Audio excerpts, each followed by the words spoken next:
Hi, welcome to my next video. Today I'm going to show you how to hide the contents of some of your cells in Excel.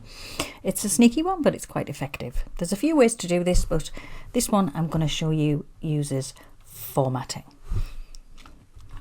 So in my example, I have a simple data set, and what I want to do is I want to hide the salary cells.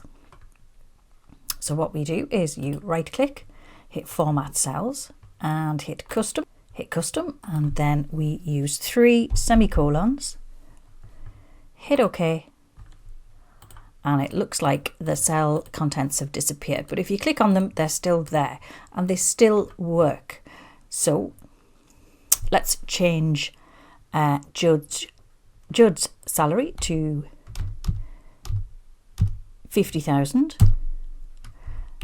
and the bonus updates. So all you need to remember is that 3 semicolons in the custom formatting will make it look like the cell contents have disappeared.